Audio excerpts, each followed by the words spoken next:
Hello and welcome back to Divorce Happens, the podcast where we support you before, during, and after divorce with education, inspiration, a little bit of laughter, and just a lot of love and support. We're here today with Renee, and we're going to talk about a very important topic. Renee, can you tell us who you are and what you do? Sure can. Thanks, Olivia. Yeah. So I'm Renee Coleman. I am a residential mortgage lender. I am also a CDLP, which is a certified divorce lending professional. So this is what I do. I work in the divorce world every single day in my business. Amazing. This is a topic that I've been talking to a lot of other divorced women about, especially because, there's so much about divorce people think they know. And this is something that just doesn't get talked enough about, which is the mortgage aspect of divorce. So, I know from my personal experience, when I went through a divorce, I owned, I had a mortgage with my ex husband, and I had to then refinance the house under my name, and it was a hard process because you're really buying the house again, right, from yourself kind of. Yep. So I don't even know where to get started. There's so many questions. What does it look like?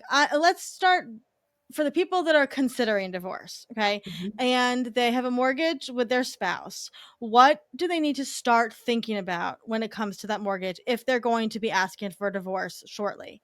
Yeah. So you want to know first, are you on the mortgage? Are you on the title Mm, of the home? Because a lot of people don't know that. I mean, yeah, mortgages most know, but sometimes they don't. And if you ask them about the title of the home, sometimes they don't know that for yeah, sure either. yeah, yeah, So the mortgage, it tells you who's responsible for paying. The title tells you who has ownership in the house. So you can be on one and not the other, and vice versa. It's funny. Most people kind of mm, forget, once it's done, you don't really think about it. So right. as you're thinking about a potential divorce, let's find out if you're Yeah, on the and title that's and on the mortgage. interesting question, Renee, because we're seeing a huge uptick in gray divorces, right? Yes. And so you may have bought your house 50 years ago, Yeah. right? And so you may not know if who's on what. And I think that's a really Right. good point. Like, maybe you're on the mortgage, which women may not have been on mortgages in the same way 50 years ago, right? True. Or the title. So, okay. So, and how do you find that out, Renee? Like what your name is Yeah, on? so you can pull your credit.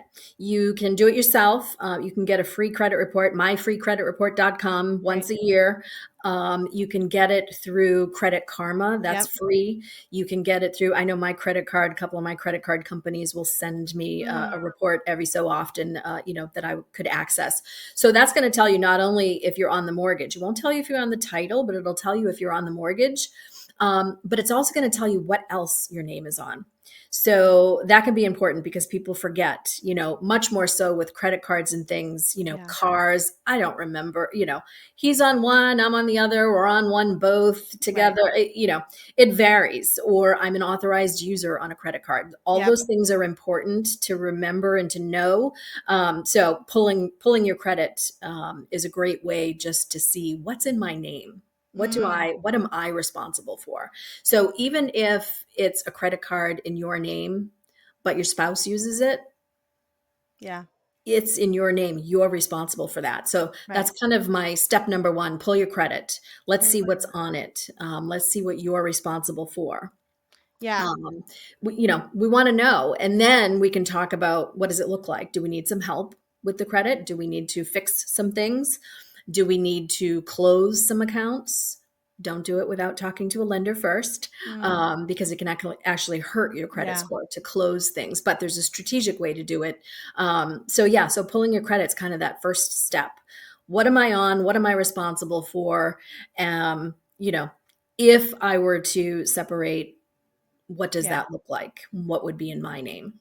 That's really, really great advice. And I also just want to Yeah. validate like how nerve-wracking that can be, right? For Oh some yeah. people, Oh right? yeah. To pull that. So I love, we'll link to all those free places. I use Credit Karma myself. I think it's Yeah. Yeah. it's I been do too. fantastic. Yeah, Yeah.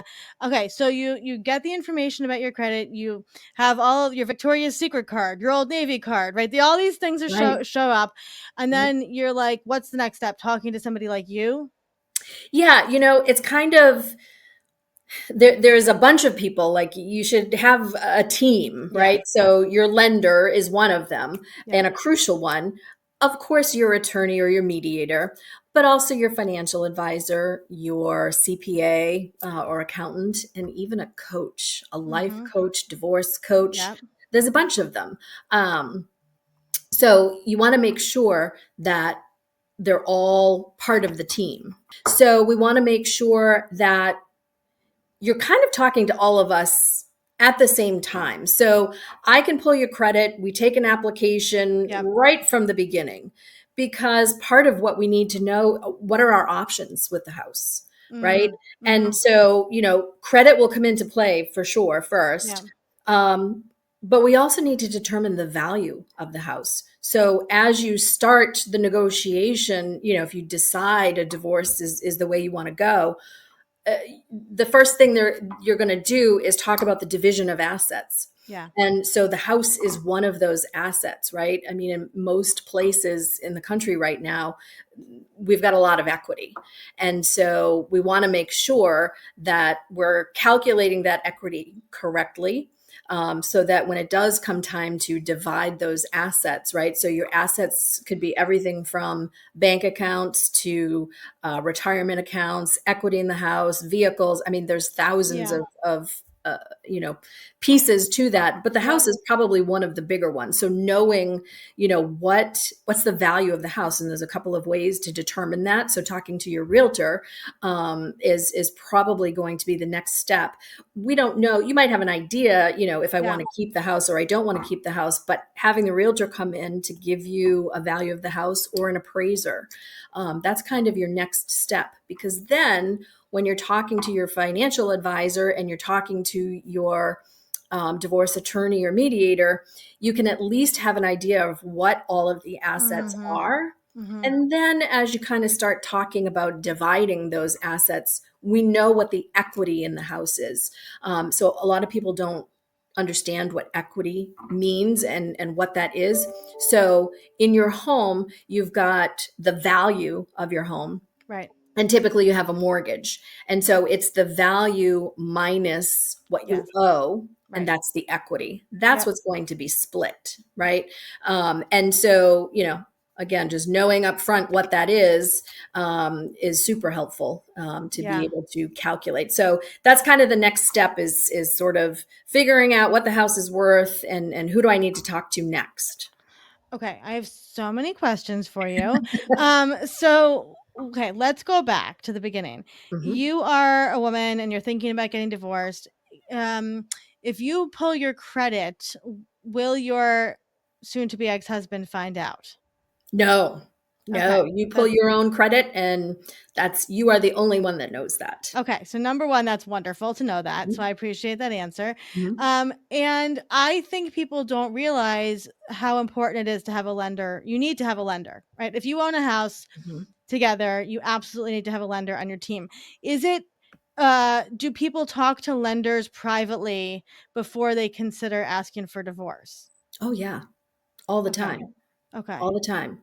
Because they wanna know what their options are. They wanna Right. know, can I keep the house? If we sell the house, where am I gonna go? Where am I gonna Yeah. live? Can I buy another house, right? So, I know for me personally, I too went through this process. It Mhm. was 20 years ago. Yep. I wasn't a lender then, but I remember it was like, I don't know. What can I do? Yeah. What are my options here? Yeah. Am I gonna be homeless? Are my kids gonna be homeless? Like, where am Right. I gonna live?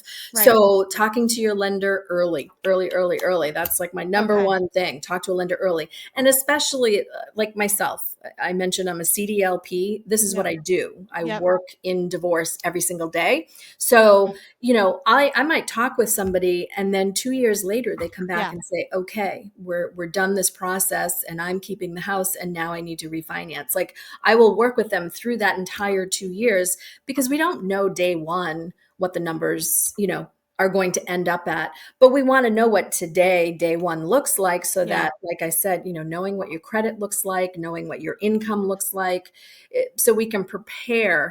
And then as you're progressing through the process, if there's kids involved, we know likely there may be some child support and we may not know the numbers up Right. front, or there may be, alimony involved. Yeah.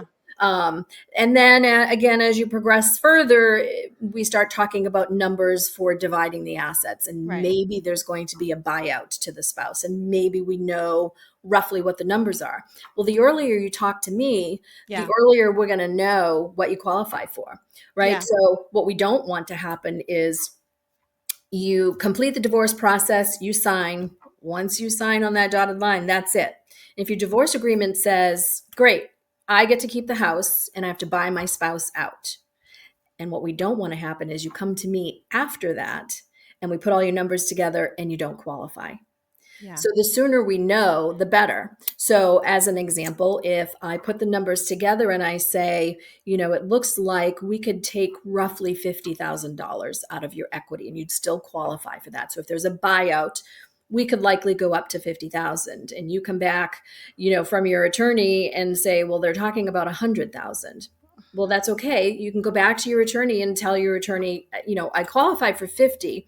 So either we have to renegotiate or we have to find the other 50 somewhere else. Maybe it's in retirement accounts or other assets, so it's all Yeah. part of the negotiation.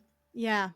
Yeah, I remember when I talked to my lender, and I owned my own business at the time, and I was not making a ton of money, but I was making enough. And he called me and said, they will approve you, basically transferring the mortgage over, rebuying the house.